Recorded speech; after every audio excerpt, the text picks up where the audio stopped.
Hey everyone, welcome to Build. I'm your host, Brittany Jones-Cooper, and in a few moments, I'll be joined by Janet Montgomery, who plays Dr. Lauren Bloom on the hit NBC medical drama, New Amsterdam. After a really dramatic ambulance crash at the end of season 1, Dr. Bloom is back in the ER with a few bruises and renewed focus. Take a look. 32-year-old woman was straight passenger in NBA. A van hit an embankment. O2 sats in the 80s and dropping. Okay, she may need to be tubed. I'll get an airway box. Casey, throw up accommodated sucks. On me, guys. 1, 2, 3. Okay, let's bag it with 100% O2. Looks like a class 2 airway. Incoming! Okay, use a rapid sequence technique. Casey, when you finish, get a 12-lead EKG and a stat portable chest. You got it. Now, I was Restrain the passenger in and NBA. then all of a sudden, boom, glass was flying everywhere and whatnot. God bless, we were just trying to get an early start back home to Alabama. Okay, So ma'am. we're at this church convention. Ma'am? Paul, no, excuse me, I Ma'am? am not a ma'am. I am a Miss Verdine. Yes, Verdine. Well, I am Dr. Bloom, and this here is Nurse Brunstetter, and they're going to take care of your lacerations. Okay, thank Okay, you let's very expose much. the skin, irrigate the wound, and set up a suture tray. This is Kay Henry, restrained driver of the van. Airbag deployed, resulting in chemical burns and a bleeding nose. We're from Holy Gethsemane Christian Fellowship. Everybody from our group has insurance. That's okay. No, we can pay. Well, today I'm fixing broken noses for free. Pay 25. Put your hands together for Janet Montgomery. How you doing today? I'm good. How are you doing today? I'm good. It's turtleneck weather. It is. We've both gone there. I know. You were going to wear the same outfit as me. I was today. telling her I had some plaid pants on with the turtleneck and I had a blazer, and then I switched my outfit like 3 times, and this is where I landed. So I didn't want to copy you. That's why. I mean, I appreciate that. Letting me have my moment. Thank you. So I love your character on this show because they just like put her through it in season 1. Like she just has had a lot of ups and downs. And I want to go back to that season finale because there was this huge cliffhanger where we weren't even sure if your character was alive. I wasn't even sure. I was if I'm gonna honest. ask. So basically, I was pregnant throughout the first season, and we hid it. And then I had 3 episodes off where I had my baby. So that was like 3 weeks. Then I came back to shoot, and they were like, "You can go through the front of an ambulance, right? Like, you're fine." I was like, "Well, I've just had a C-section, so I don't really know." But yeah, to me, I can barely remember it because if anyone who's had babies knows that the first few months you are like literally like not with it at all. So I know I showed up and I managed to remember my lines, but watching it, I'm like, that's not me. Does that go through your mind though for a second? Like, did they write me off when you read in the script what's gonna happen? Yes. But then I was like, you can't kill the actress who's just had a baby. Not in this day and age, right? So I had some insurance there. That seems like an HR issue, just Yeah, waiting that seems like, to happen. And what was that time like then in between seasons? Because like in the blogs, all the fans were like, what's happening? Did she make it? Was that fun for you that there was so much sort of like... No, it wasn't fun because they wouldn't tell us. They don't trust actors with any information. They think that we're all too gossipy, which they would probably be right, that we can't help ourselves but like tell one person and a few people. So none of us knew who was leaving. And so it was a little like anxiety ridden, and people kept asking us, thinking, well, we must know. And we were like, we really don't. I think Georgia was told 2 weeks before we came back, and then we all found out via that, yeah. What is it like though when that happens when a character is killed off or... It's really sad, you know? weird. It's really weird. You lose someone who's like been a big part of the show, but it also, it has an impact throughout like as a cast, but also how it impacts the characters. And I actually think I can see what the writers were doing, and I feel like the impact that it's had on Max gives the audience a real... You get to see more of him and get to see a very different side to him. Yeah, it's such an emotional storyline now that he's a father, and just, I mean, it's heartbreaking, but it is also just amazing writing and really enjoyable to watch, even though it's really sad. Yeah. So where is your character now? What is sort of her new struggle coming into season 2?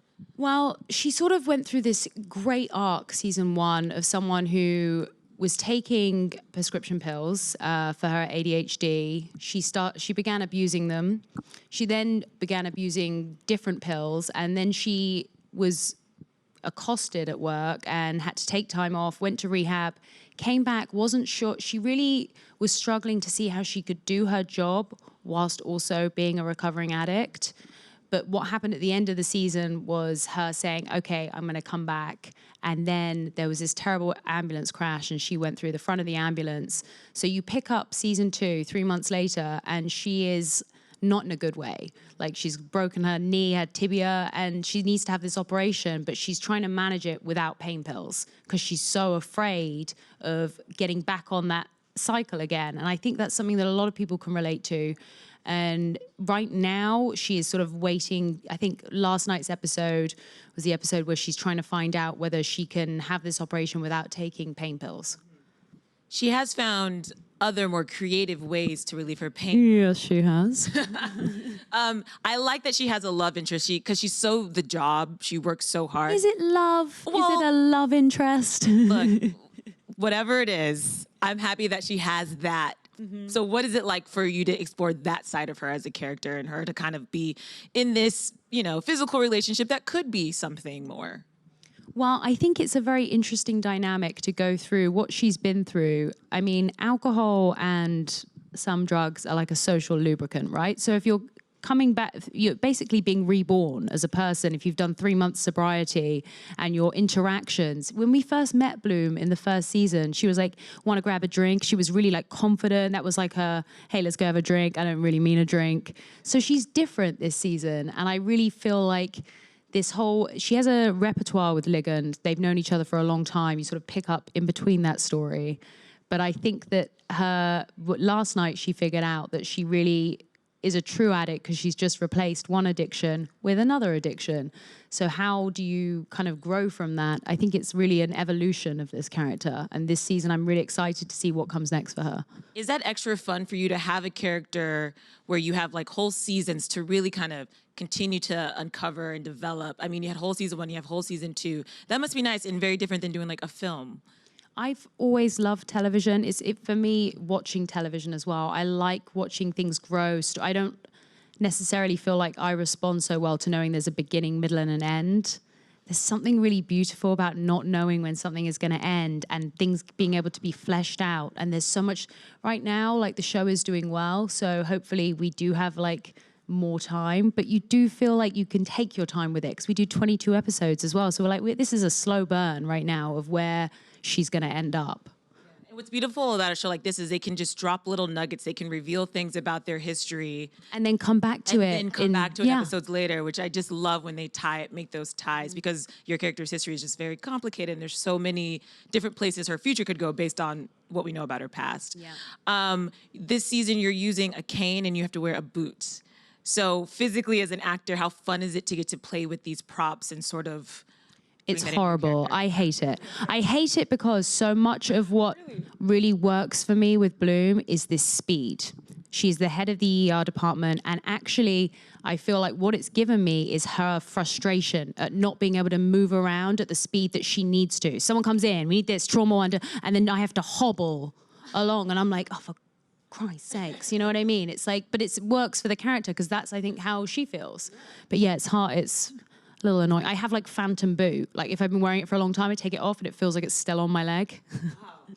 So you don't like it at all? I don't. Oh, No. I thought you were gonna be like, as an actor, it's fun to play. You're like, no, it actually just slows me down. No, and it kind of, when you're faking an injury as an actor, you end up hurting yourself because I'm like overcompensating with the cane and then I'm like putting my body out of whack. So yeah, no, it's not fun. Oh, and does your background as a dancer help at all with like kind of protecting yourself from like relying on it too much or actually hurting yourself? I would hope that it would, but I still seem to... I tend to throw myself into things and it helps me to make it look real if I can feel something as well. You know, like when I first started, I read this thing that Dustin Hoffman would put something so he would feel like a pain in his foot. So I put a stone so I wouldn't put too much pressure on it. So I was aware that there was something there. But, 22 episodes, like I said, I was like, I don't need that anymore. I'll fake it now. This sucks. Let me take the stone out of my foot. And you mentioned that for most of season 1, you were expecting. I was. So how different is it to be shooting the show not pregnant? It is so much nicer for me. I mean, I did not really enjoy being pregnant. I was not one of those people that was like, I feel amazing. I was sick all the time. So it was like an extra constraint of having to go out and vomit. I vomited in front of the whole crew a few times. I vomited on my driver on the way to work. And I mean, this is like pregnant lady vomit too. So this is like particularly unpleasant. So yeah, it's nice that I'm no longer vomiting on anyone.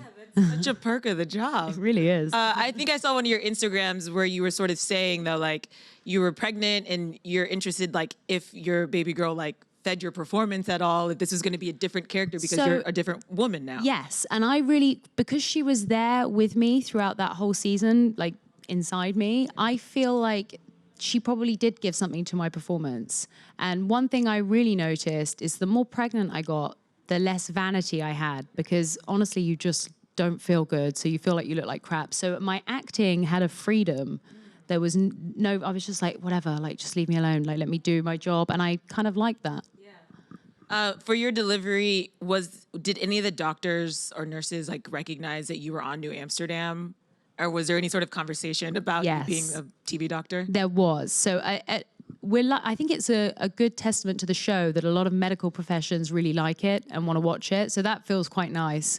But when I was in labor, other things were on my mind. So being recognized, I was like, thank you, give me the drugs now, please. I'll take the drugs. They were like, oh, you were in rehab. I was, no, I need the drugs. It was adamant that I needed the epidural. And if you haven't had it, I recommend it. Epidural is great. I haven't had one, but I would also recommend You should get one of those. Science is amazing. And if we have it, you should use it. Exactly. I remember I watched your interview when you were here last time, and you mentioned that at first you were a little intimidated to play a doctor on TV because they're so smart and so talented. Mm-hmm. Coming into season 2, do you feel more comfortable like delivering lines or being in this role now that you've kind of got to play it for a season already? Yes, I'd say I do. I feel that you start to retain certain information and ways to do things, and I really appreciate that they give us the tools to make us look like we know what we're doing. So we have real doctors, real nurses there at our disposal, and I actually like to learn stuff. So I appreciate having that time, especially when you don't have any time when you're shooting a TV show, but they make the time to do that, and I really appreciate it. What's the coolest thing you've learned? The coolest thing I've learned? Let me have a think about this. What is the coolest thing I've learned? Well, I learned quite a lot about Csections because I performed one in the finale, and I just had one. So you had one. So that was weird, but I was performing it with a kitchen knife. But I got to learn about how the sac is around the baby, and when they cut it out, but you have to pull out a lot of other things. You think, oh, you just do a cut and you pull the baby out. No, no, no. It's like right in there under a lot of other stuff. So that was interesting. I've watched a lot of Baby Story because I'm that person. I don't know. And I know. And it's like really jarring the first time you see what really happened. You're like, oh. Someone told me to watch that when I was pregnant. I was like, hell no. I do not need to see this. I do not need to see behind the curtain. There are some moments where ignorance is bliss, I think. And that might be one of them because you don't really have a choice. You have to go through it. So it's like you maybe don't want to know. No. In any situation, do you feel like you could properly like doctor someone given all the things you've learned? Like if you're in a Starbucks, some stuff goes down, there's no doctor in the house, are you stepping forward? I would know some things, but I wouldn't want to sort of say that I could be a doctor. I feel like it's a very difficult job. I would look for a real doctor and I would say call 911 and then I would maybe help get them into the right positions. But I think I've learned a few things, but still not. I can do CPR. So yeah, there you go. That's good. That's good. I read that you moved to Hollywood in 2009, just sort of on a whim. Like you were acting before, but what kind of inspired you to make the jump and move to LA and kind of like get into that whole world? Well, I'd done like 2 TV jobs, Skins in the UK, and then another one for BBC called Disconnected. And there wasn't much really, like I was getting an audition here and there. It felt really slow. And I was 21. And so I was like, I'm going to go out for a pilot season. And I just booked it. And I feel like actually it was the smartest thing I did. And people go, weren't you scared? I ended up staying out in LA. But really when you've got nothing to lose and you're young, you should do things like that. Because the worst case scenario was nothing came of it. And I went home and did something else. What came of it? I ended up screen testing for a few big movies. One was Percy Jackson and the Lightning Thief, And the other one was this Matt Damon movie called Adjustment Bureau. And I screen tested twice with Matt. And then it was all kind of, there was like a lot of heat, but still no job. And I was like, oh, this is lovely, but I'm going to have to go home unless someone gives me a job. And then I got a movie called Accused at 17, which was like a small Lifetime movie, which got me my visa. And then, work just came from there. And I got Entourage. And it all just sort of happened from there. Yeah. What do you consider sort of the moment for you when you realize, okay, I can stay in LA, I can like make a career out of this, I can be a working actor? Well, you never really have that kind of epiphany moment, but there was two defining moments for me. One was when I met with Darren Aronofsky for Black Swan, and I went in and they gave me the Winona Ryder part to read. And after I finished, he said, "You're amazing. I'm going to see you at the Oscars. You're a movie star, but I don't have anything for you in my movie. You're too young." And I was like, "Please, I have to pay my rent." I was like, "Please, like, help me out." And then he wrote me in this small part in the movie, and it was huge because you have like a filmmaker that you really respect saying, "You're really great. I really think I want to work with you. I think you're going to be something." And that, it means so much for you in your whole career because you cling on to moments like that. You need them because there's so much rejection. And the other one was Entourage because it was suddenly like a weekly paycheck that I was getting on a show that everybody watched in LA. And that felt amazing. Yeah, those are both really big moments. I didn't realize that Darren had sort of created that role for you. Yeah. That's really, really special because it was such a huge film. Yeah, I was very, very lucky. Yeah. So at this point in your career, obviously you're very happy at New Amsterdam, and this role is, I love how complex she is and how many different layers she has. But does that inform the kind of characters you want to play going forward? Do you look to play a certain role, or is it always just about the woman or the character? For me, the foundation of everything is the script. But also there are certain personality types that they all live in you somewhere, or you recognize them. So when you read something and you're like, "Ooh," if you have a really strong handle or like an impulse to do it, that's always attractive. But if the rest of the script isn't very good, it's like not very appealing to me because I can't make it work somehow. It's like good writing I'm always attracted to. And that's why I've never been someone that says, "Oh, I just want to do movies," or "I just want to do TV." It's like, there's so much, it's just stories at the end of the day.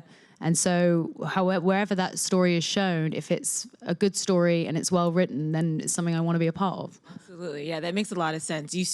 Sometimes when you see a film and you're like, that performance was great, but if there's if the movie doesn't back it up, and you see that sometimes with actors, and they drive themselves, like they lose loads of weight or they do all this, but if the movie isn't good, then they've just wasted their time, you know? You see it all the time. You're like, that was a good effort, but if you don't, like you said, the sport, I would imagine it would be hard, like when scripts are coming to you too, you just have to like. It's always hard to say no to things. Yeah, it would be hard to say no. Because especially if you've known what it's like to not have things coming and you want to, and I'm definitely an actor that likes to work. So some people can sit and wait for the right project. That it stresses me out because I'm happiest when I'm working. I'm a kind of like a sad clown walking around with no job. You know what I mean? I'm just like, "Woo, like somebody and hire me, please." So I feel like I'm happiest when I'm working. So you try and, it's hard to turn things down, I think. And what is that balance like now that you have a baby? Do you still feel that, pull to work, or is there now that extra pull to try to keep that balance that everybody always talks about? I mean, there's definitely there's still a pull to work because I want to inspire her, and my mum always worked, so I'm definitely of the frame of mind that I want her to be proud of the things that I achieve, not just see me as her mum. But I don't want to miss out on things, So there's this trying to find the right balance. I think it's really powerful that you say that. I grew up with a single mom that worked, and I always say, like, I don't ever remember the times she wasn't there. I remember when she was there, and I was always really impressed with all the stuff she was doing. Yeah. So I always tell that to my friends. I'm like, work. Well, your daughters want to see you do that. Especially with the world we're trying to create now for women. It's like there's this, you can't have it all. But there's more of a pressure, I think, that society puts on that the mother needs to be there, but not the father. But why is that the case? Why is it not like the family like it's a joint effort somewhat, you know? Like I know Joe feels he hates having to go to work every day as my partner and miss out on things. It's like, I think it's the same for men and women. Yeah, I do too. And I think it's like a shift definitely generationally, but we're seeing it more now. And then if we can get the like parental leave to reflect that even more, it would be even more beneficial. Yeah. That's a whole different conversation. It is. We do have a couple of questions before we get out of Okay. here. Who's the first one? Good morning, Janet. Good morning. So it's nice to see that you repairing your relationship with Helen. But do you think that down the line, would Bloom be in favor of Helen and Max being a couple? Oh, that's a very interesting question. I think Bloom has been very distracted with everything else. So I don't think she's had a chance to see this chemistry that's obviously been building. I don't see why Bloom would be opposed to it. But I think right now, like with the loss of Georgia, all she knows is Max and the way he felt about Georgia. And so I think it wouldn't sit right with Bloom if something were to happen now. But let's see how things evolve. That was a nice diplomatic answer. Right there. Hi, Janet. I wanted to ask what one of your favorite scenes to film is or was. Ooh, well, there was an episode last season, episode 11 or 13, one of the two, I can't remember, where I had this big therapy session with Iggy. And that for me was incredibly meaty, and I loved shooting it. And it was like a full day of, I also loved the way that they didn't suck the air out of moments, because usually in TV, it's like people got to be talking all the time. They're so worried that someone's going to turn the TV off. So it was nice that they let moments breathe within those scenes. I also next week's episode, we shot 10 pages in the ER as a oneer. So one steady cam guy, 10 pages, I think 8 different patients coming in and out. That was like doing a piece of theater. And for me, it was really hard. And I was like, oh God, this is never going to come together. That's how I felt at the beginning. And it was coming together, and it did. And everyone's really happy with it. But I really felt, I like my job the most when it's challenging.